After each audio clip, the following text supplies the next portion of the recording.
E por fim, falar de seleção brasileira, se a Taylor Swift está bombando, a seleção brasileira não está. É exatamente o contrário. O Fernando Diniz está devendo ali. Está na capa também dos jornais aí, dos jornais esportivos, dos cadernos esportivos, mas não por um motivo positivo como a Taylor Swift. O Brasil cai na Colômbia, em Barranquilha, e perde segundo jogo seguido pela primeira vez na história das eliminatórias. Nunca antes na história a seleção brasileira havia perdido 2 jogos seguidos. Perdeu do Uruguai na última data FIFA e perdeu ontem da Colômbia. E tem pela frente a Argentina. Tem pela frente a Argentina, então há um risco de uma terceira derrota seguida. Coloco na tela para vocês as estatísticas do jogo de ontem. Cara, foram 23 chutes da Colômbia, 10 no gol, contra 3 do Brasil no gol. Cara, a seleção brasileira... Eu sou corintiano, então eu tô acostumado a ver meu time tomar esse sufoco aí nos últimos anos. Mas ver um jogo do Brasil e ver o adversário, e eu não tô nem falando de uma Argentina, tô falando da Colômbia, que é um time forte, mas, porra, não é Argentina.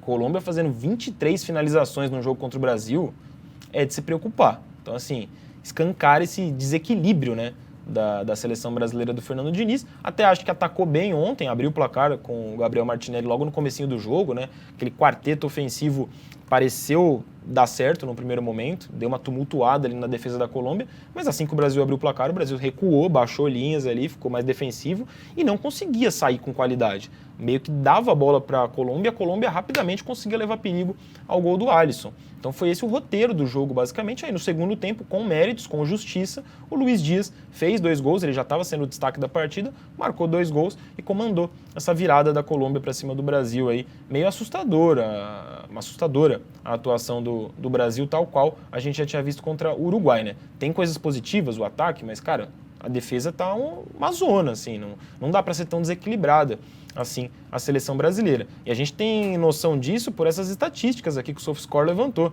A seleção brasileira faz o seu pior início de ciclo pós-Copa desde a Copa de 2002. A seleção perdeu 2 seguidas nas eliminatórias pela primeira vez na história, perdeu na Colômbia nas eliminatórias pela primeira vez na história e perdeu do Uruguai pela primeira vez em 22 anos. Sofreu o mesmo número de gols em 2023, já foram 13 gols, que em 2020, 21 e 22 somados. E em 2022 a gente teve uma Copa do Mundo. Então, assim, são números tenebrosos, né, da seleção brasileira, não só do Diniz, porque essa estatística aqui dos gols sofridos também leva em consideração as primeiras partidas do ano com o Ramon Menezes ali de interino, mas o próprio Diniz é interino, de certa forma, aí, pelo que a CBF anunciou.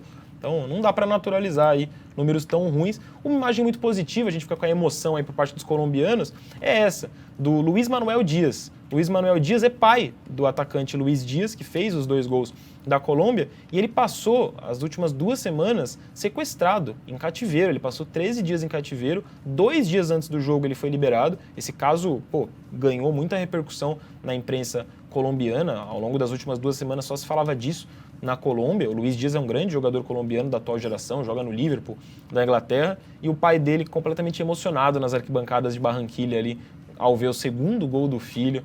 Ele chora, cai para trás, é segurado pela torcida. Uma cena muito bonita, muito emocionante aí. O futebol tem dessas, né? Muito, muito bonito. Muito bonito. Diferente da defesa da seleção brasileira, que está muito ruim.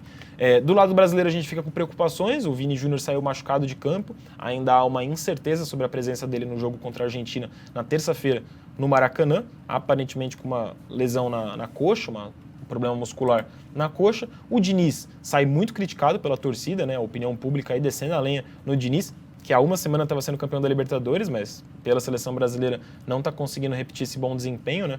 Então acaba recebendo muitas críticas. Na classificação a gente vê o Brasil em 5º. É muito louco ver o Brasil tão longe assim da primeira posição, e mais do que isso, para baixo da Venezuela. A Venezuela está em 4º, o Brasil em 5º. Foram só 2 vitórias em 5 jogos. Situação bem preocupante. Só não é tão preocupante a nível de classificação para a Copa, porque os 6 primeiros se classificam para a Copa, né? Então é muito difícil imaginar o Brasil, e o 7º ainda vai para a repescagem. É muito difícil imaginar o Brasil para baixo, sei lá, do Peru, da Bolívia, do Paraguai. Essa própria seleção chilena está muito ruim. Então para a Copa de 2026 o Brasil vai, tem muito jogo pela frente ainda, mas é bizarra, assim, é bizarro o nível de atuação do Brasil, né?